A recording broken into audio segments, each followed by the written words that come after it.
بسم اللہ الرحمن الرحیم وَكَذَا يُحْذَفُ الْفِعْلُ جَوَازًا فِيمَا كَانَ جَوَابٌ لِسُؤَالٍ مُقَدَّرٍ نحو قول الشاعر فی مرثیة یزید بن نحشل لیبقى على البناء للمفعول یزید مرفوع على أنه مفعول ما لم يسمى فاعله۔ اس عبارت سے مصنف رحمۃ اللہ علیہ نے جوازی طور پر فاعل سے اس کے فعل کو حذف کرنے کی صورت بیان فرمائی ہے جب قرینہ سوال محقق نہ ہو بلکہ سوال مقدر ہو۔ دو مثالیں دی ہیں۔ دو مثالیں کیوں دی ہیں؟ اس وجہ سے دی ہیں کہ چونکہ صورتیں دو ہیں، قرینہ کی دو صورتیں ہیں، قرینہ مقدرہ اور قرینہ محققہ۔ اس وجہ سے مصنف نے پہلی مثال قرینہ محققہ سوال محقق اور یہ ہے سوال مقدر کی صورت ذکر کی ہے۔ قرینہ کیسے ہے اور مثال کیسے ہے، اس کو مصنف رحمۃ اللہ علیہ علامہ جامی رحمۃ اللہ علیہ نے واضح فرمایا ہے کہ لیبقى یزید ضارع لخصومت ومختبط مما تطیح الطوائح۔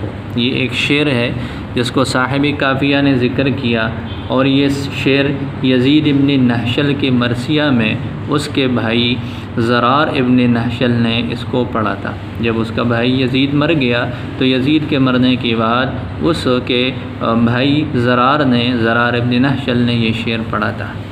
اس شعر میں لیبقى یزید ضارع لخصومت کے اندر ومختبط مما تطیح الطوائح میں یہ والی صورت درپیش ہے۔ یہ اس شعر کے الفاظ یوں ہیں: لیبقى یزید، لیبقى یزید میں یہ فعل مجہول ہے اور یزید اس کا نائب فاعل ہے۔ یوں سوال ہوا لیبقى چاہیے کہ یزید کو رویا جائے۔ جتنے بھی افعال مجہولہ ہیں ان میں ابہام ہے، وہ موقع استفہام ہے، وہاں پر ذہن کے اندر ایک سوال لازمی بنتا ہے۔ تو یہ جب یوں کہا گیا لیبقى یزید، چاہیے کہ یزید پہ رویا جائے، تو آگے ذہن میں یہ سوال آتا ہے کہ من یبکی ہے، یزید کو کون روئے گا؟ تو اس کے جواب میں یوں کہہ دیا یبکی ضارع لخصومت ومختبط مما تطیح الطوائح۔ تو اس مثال میں جب لیبقى یزید کہا گیا، فعل مجہول ہے، اس پر یہ سوال پیدا ہوا من یبکی کہ اس کو کون روئے؟ اس کے جواب میں یوں کہہ دیا یبکی ضارع لخصومت ومختبط مما تطیح الطوائح۔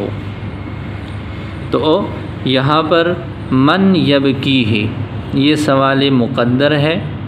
اس سوال مقدر کی قرینہ سے یہاں پر ضارع سے پہلے اس کا فعل رافع اس کو حذف کر لیا گیا اور ضارع کو اس کی وہ ضارع کو لفظ میں ذکر کیا گیا۔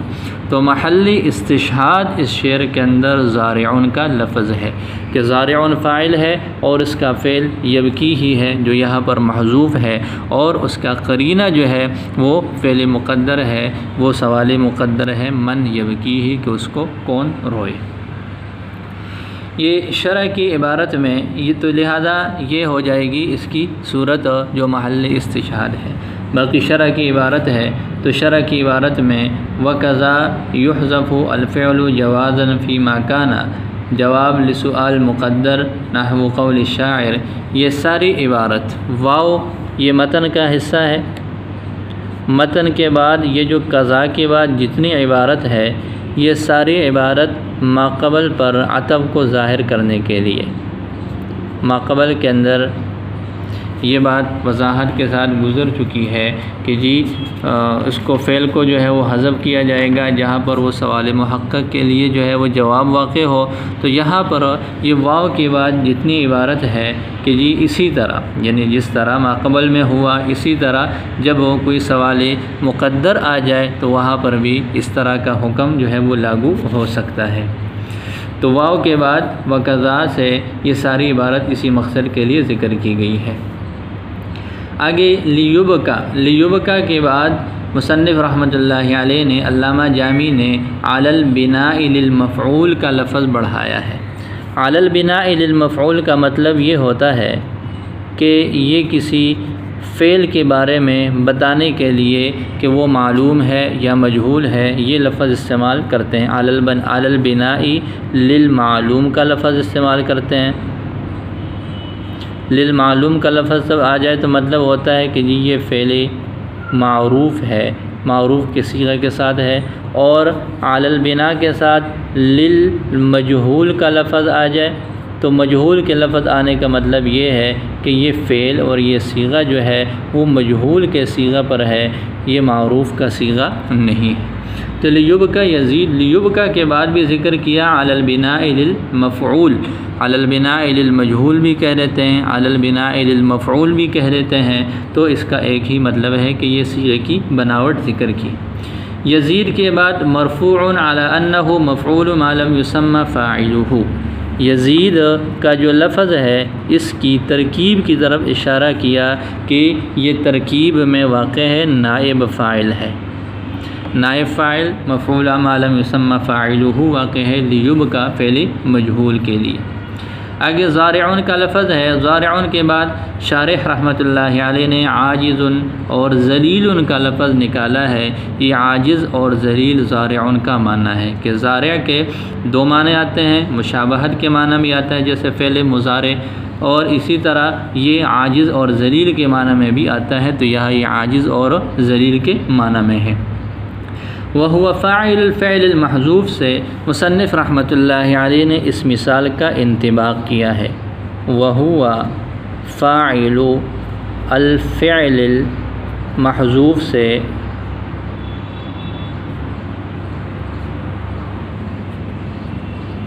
انطباق ہے۔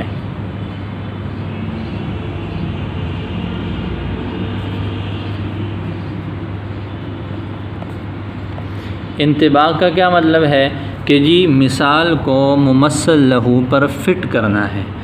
وہ کیسے فٹ کریں گے؟ وہ یہ ہے کہ جی یہ بتا رہے ہیں کہ یہ فعل محذوف کا فاعل ہے، فعل محذوف جیسے ہم نے پڑھ لیا کہ جی یبکی ہی، یہاں پر فعل جو ہے وہ محذوف ہے، مطلب یہ ہے کہ یبکی ہی زارعون، یہ زارعون اس کا فاعل ہے۔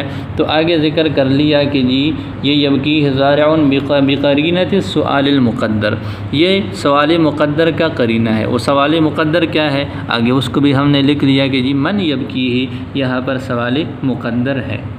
باقی رہ گئی یہ بات کہ اگلی عبارت ہے وَأَمَّا عَلَى رِوَایَةِ لِيَبْكِ يَزِيدَ عَلَى الْبِنَاءِ لِلْفَاعِلِ وَنَصْبِ یزید، اس شعر کے پڑھنے کی ایک صورت اور بھی ہے، وہ یہ ہے کہ یہ یوں ہو لِيَبْكِ يَزِيدَ زَارِعٌ، لِيَبْكِ يَزِيدَ زَارِعٌ۔ تو ایسی صورتحال میں یہ فعل معروف ہے، یہ مفعول بھی ہے، یہ اس کا فاعل ہے، لہٰذا اس صورت میں زارع کا جو فعل ہوگا وہ لفظوں میں موجود ہوگا۔ ہماری بحث اس کی اس صورت سے ہے جہاں پر زارع کا فعل لفظوں میں موجود نہ ہو، تو لہٰذا اگر ہم لیبکی کو معروف کی صیغہ سے لیں تو اس کو ہم یوں کہیں گے کہ لیس مما نحن فیہ۔ اب یہ مثال ان مثالوں میں سے نہیں ہے جن سے ہمیں بحث مطلوب ہے، ہمیں تو وہاں سے بحث مطلوب ہے جہاں پر جو ہے یہ فعل جو ہے وہ محذوف ہو اور یہاں پر یہ فعل مذکور ہے۔ آگے لخصومت کا لفظ ذکر کیا، لخصومت کے بعد مصنف نے ایک تو یہ ہے کہ متعلق بزارعین سے یہ بات ذکر کر دی کہ لخصومت کا تعلق یہ کس سے ہے، تو ماقبل میں جو زارعون کا شبہ فعل گزرا ہے اس کے ساتھ اس کا تعلق ہے۔ اور یبکیہ من یذل و یعجز، عن مقاومت الخصما، یہاں سے مصنف رحمۃ اللہ علیہ نے اس شعر کا خلاصہ ذکر کیا ہے کہ اس کا معنی کیا بنتا ہے۔ یبکیہ زارع لخصومت کا معنی کیا بن جائے گا؟ یبکیہ من یذل ویعجز عن مقاومت الخصما۔ اس عبارت میں اس شعر کا مطلب ذکر کیا کہ یزید کو روئے وہ آدمی جو ذلیل ہے، پست ہے، عاجز ہے، عن مقاومت الخصما، خصما دشمنوں سے انتقام لینے سے وہ عاجز ہے۔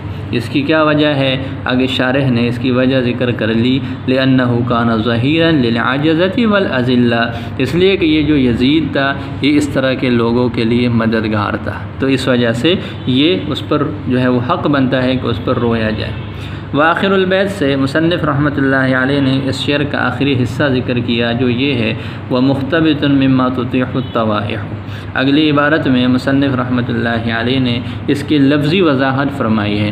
المختبط کا لفظ ذکر کیا کہ المختبط کا جو لفظ ہے یہ آتا ہے السائل من غیر وسیلۃ۔ السائل من غیر وسیلہ کا مطلب یہ ہے کہ بعض مرتبہ مانگنے والا مانگتا ہے اور اس مانگنے کے وقت اس کے پاس کوئی وسیلہ، کوئی ذریعہ، کسی کا واسطہ موجود ہے، جی مجھے فلاں آدمی نے بھیجا ہے لہذا فلاں نے مجھے آپ کی طرف بھیجا ہے، تو وہ پھر لوگ اس دوسرے آدمی کا لحاظ کر کے اس کو دے دیتے ہیں، لیکن اگر بغیر کسی واسطے کے جائے تو شاید وہ کچھ بھی نہ دے۔ لیکن یہ جو آدمی تھا اس کے پاس لوگ آتے تھے اور کوئی واسطہ بھی نہیں ہوتا تھا، کسی کے کی پہچان کے ذریعے بھی نہیں آتے تھے، لیکن یہ ہے کہ جب اس کے پاس کوئی ضرورت مند آ جاتا تو یہ اس کی مدد کر لیتا۔ تو فرمایا المختبط مما تطیع، المختبط سے مراد السائل من غیر وسیلۃ، بغیر وسیلے کے سوال کرنے والا، یہ بھی اس کو روئے۔ آگے ہے تطیح، یہ تطیح کا لفظ الاطاحۃ سے نکلا ہے۔ الاطاحۃ یہ تطیعو کی لفظی وضاحت ہو جائے گی تطیعو کی کہ یہ الاطاحۃ سے، اور الاطاحۃ کا معنی ہے الاہلاک، الاہلاک بمعنی ہلاک کر دینا۔ اور اگلا لفظ ہے طوائح، شعر کے اندر اگلا لفظ طوائح کا لفظ ہے۔ طوائح کی لغوی اور اسی طریقے پر جو ہے وہ وضاحت ذکر کی ہے کہ جی یہ طوائح یہ مطیحتن کے لیے جمع ہے، اس کا مفرد جو ہے وہ مطیحتن ہے، اور مطیحتن کو جب ہم گردان کے حساب سے دیکھتے ہیں صرفی اعتبار سے تو یہ مطیحتن اسم فاعل کا صیغہ ہے باب افعال سے، مطیحتن مطیحتانی، اور اس کی جمع آگے جو ہے وہ مطیحاتن آتی ہے، تو موافقی قیاس تو اس کی جمع وہ مطیحاتن ہونی چاہیے، لیکن یہ طوائح جو ہے وہ اس کی جمع ہے، اس کی وجہ کیا ہے؟ فرمایا علی غیر القیاس، غیر قیاس ہے، یہ قیاس کے تقاضے کے خلاف ہے۔ اور اس طرح عربی کلام کے اندر اور بھی اس کی مثالیں ہیں، جیسے ملقحتن کا ایک لفظ ہے، اب ملقحتن اسم فاعل سے ملقحتن، ملقحتان، ملقحاتن، لیکن اس کی جمع استعمال ہوتی ہے لواقح۔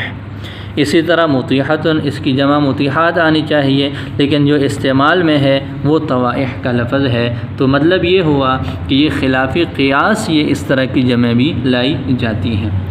وَمِمَّا يَتَعَلَّقُ بِمُخْبِتٍ، یہ جو مختبطن کے بعد جو لفظ ہے مما تطیح الطوائح، اس کا جو ہے اس کی ترکیب ذکر کی ہے کہ مما من حرف جر ہے اور اس کا تعلق بن جاتا ہے مختبطن سے۔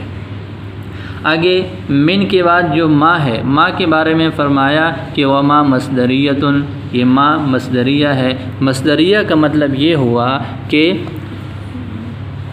مما تطیح الطوائح، یہ جو ما من ہے یہ مختبطن کے متعلق ہے، یہ ما مصدریہ ہے۔ مصدریہ کا مطلب یہ ہے کہ یہ تطیح الطوائح پورا جملہ جو ہے اس کو مصدر کے معنی میں کر دے گا، مصدر میں کے معنی میں کرنے کے بعد یہ من حرف جر کا مجرور ہو جائے گا اور پھر یہ مختبطن کے متعلق ہو جائے گا، یہ معنی دے رہے ہیں۔ لہذا آگے یعنی ویبکی ہی ایضاً سے مصنف رحمۃ اللہ علیہ نے اس شعر کا نتیجہ اور خلاصہ ذکر کیا ہے کہ جی یہ جو یزید تھا اس پر وہ لوگ بھی روئے جو بغیر وسیلہ کے سوال کرنے والے ہیں۔ بغیر وسیلہ کے سوال کرنے والے کیوں ہیں؟ من اجل اہلاک المہلکات مالہ وما یتوسل به الی تحصیل المال۔ یہ مما تطیح الطوائح کا معنی ذکر کیا کہ مما تطیح الطوائح کا مطلب یہ ہے کہ جی مہلکات نے اس کے مال کو بھی ہلاک کر دیا، اور جن وسائل کے ذریعے سے مال کو کمایا جا سکتا ہے اس کو بھی ہلاک کر لیا۔ نہ تو اس کے پاس مال ہے، نہ مال کی کمانے کا کوئی سبب ہے، بالکل بغیر سبب کے، بغیر کسی واسطے کے وہ مانگنے والا ہے، اور وہ جب یزید کے پاس آتا تھا تو وہ اس کی مدد کر لیتا تھا۔ تو ایسے لوگ بھی یزید پر روئے، لأنہ کان معطی السائلین بغیر وسیلۃ، اس لیے کہ یہ سائلین کو بغیر کسی وسیلے کے دینے والا تھا۔ باقی اس شعر کی جو ترکیب ہے وہ یوں ہے، لیبکا یزید، لیبکا یزید، یہ یبکا فعل مجہول ہے، یزید اس کا نائب فاعل ہے۔ آگے عبارت ہم نکالیں گے، من یبکی ہی، من مبتدا ہے، یبکی ہی جو ہے استفہام حرف اداۃ استفہام ہے، یبکی ہی جو ہے وہ اس کے لیے خبر ہے، یہ جملہ انشائیہ ہو جائے گا اس کی وجہ سے۔ اور آگے یبکی ہی کے بعد یہ محذوف نکلے گا، آگے زارع لخصومت، یہ لخصومت متعلق ہے زارع کے، اور آگے مختبط مما تطیح الطوائح میں یہ زارع معطوف علیہ، واو حرف عطف، اور مختبط کا جو لفظ ہے اس کا عطف ہے زارع پر، یہ معطوف علیہ ہو جائیں گے، اور مما تطیح الطوائح یہ مختبط کے متعلق ہو جائیں گے۔ تو یہ یبکی ہے فعل کا فاعل جو ہے وہ اس انداز سے بنیں گے۔ اب ہم اس کا ترجمہ کر لیتے ہیں۔ وکذا، واو کے بعد جو عبارت نکالی ہے عطف کو ظاہر کرنے کے لیے، وکذا یحذف الفعل جوازا، اسی طرح فعل کو جوازی طور پر حذف کیا جاتا ہے، فیما کانا، اس صورت میں جہاں پر وہ جواب واقع ہو، لسؤال المقدر، سوال مقدر کے لیے، جیسے شاعر کا شعر ہے یزید ابن نحشل کی مرثیہ میں، لیبکا علی البناء للمفعول، اس کی وضاحت ذکر کر دی کہ یہ مبنی للمفعول ہے، یعنی یہ فعل مجہول ہے۔ یزید کے بعد مرفوع علی انہ مفعول ما لم یسمى فاعلہ، یزید کی ترکیب ذکر کر دی کہ یہ مرفوع ہے اس طور پر کہ یہ مفعول ما لم یسمى فاعلہ ہے۔